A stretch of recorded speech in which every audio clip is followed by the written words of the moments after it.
ಬೆಂಗಳೂರಿನಲ್ಲಿ ಮತ್ತೊಂದು ಅಗ್ನಿ ಅವಘಡ ಸಂಭವಿಸಿದೆ. ರಾಜಧಾನಿಯ ವಸಂತನಗರದಲ್ಲಿ ನಡೆದಂತ ಘಟನೆ ಇದು. ವಸಂತನಗರದ ಕೇಂದ್ರ ಗ್ರಂಥಾಲಯದ ಬಳಿ ಬೆಂಕಿಯ ಅನಾಹುತ ಸಂಭವಿಸಿದೆ. ರಾಜಧಾನಿಯ ವಸಂತನಗರದಲ್ಲಿ ನಡೆದಿದೆ ಬೆಂಕಿಯ ಅವಘಡ. ವಸಂತನಗರದ ಕೇಂದ್ರ ಗ್ರಂಥಾಲಯದ ಬಳಿ ಬೆಂಕಿ ಕಾಣಿಸಿಕೊಂಡಿದೆ. ಕಟ್ಟಡವೊಂದಕ್ಕೆ ಬೆಂಕಿ ತಗುಲಿ ಮೇಲ್ಚಾವಣಿ ಹೊತ್ತಿ ಉರಿದಿದೆ. ಸ್ಥಳಕ್ಕೆ ಅಗ್ನಿಶಾಮಕ ದಳದ ಸಿಬ್ಬಂದಿಗಳು ದೌಡಾಯಿಸಿದ್ದಾರೆ. ಬೆಂಕಿ ಅವಘಡಕ್ಕೆ ತಿಳಿದು ಕಾರಣವನ್ನ ಇನ್ನೂ ಕೂಡ ಪತ್ತೆ ಹಚ್ಚಲು ಮುಂದಾಗಿದ್ದಾರೆ. ಏನ್ ಕಾರಣ ಇರಬಹುದು, ಬೆಂಕಿ ಯಾಕೆ ಹತ್ಕೊಂಡಿರಬಹುದು ಅನ್ನುವಂಥ ವಿಚಾರಕ್ಕೆ ಸಂಬಂಧಪಟ್ಟಂತೆ ಅಗ್ನಿಶಾಮಕ ದಳದ ಸಿಬ್ಬಂದಿಗಳು ಹಾಗೂ ಪೊಲೀಸರು ಪತ್ತೆ ಹಚ್ಚುವಂತ ಪ್ರಯತ್ನ ಮಾಡ್ತಾ ಇದ್ದಾರೆ.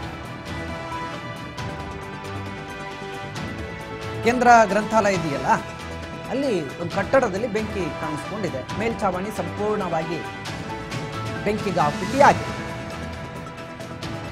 ಕಾರಣ ಏನಂತೇಳಿ ಪತ್ತೆ ಹಚ್ತಾ ಇದ್ದಾರೆ. ಇನ್ನು ಅಗ್ನಿ ಅವಘಡ ಯಾಕಾಗಿರಬಹುದು ಅಂತೇಳಿ ಮಾಹಿತಿಯನ್ನು ಪಡಿತಾ ಇದ್ದಾರೆ.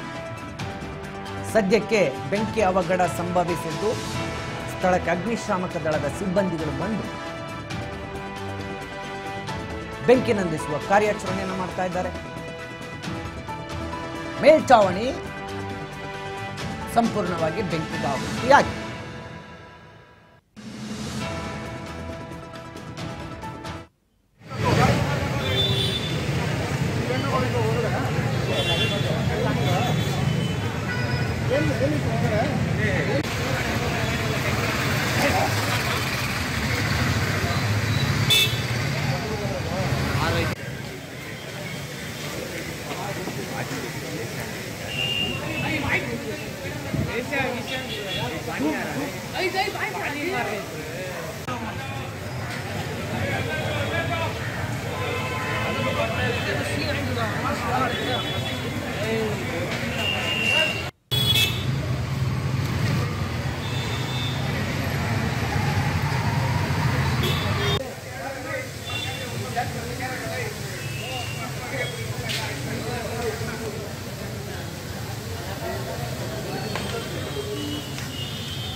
ऐसे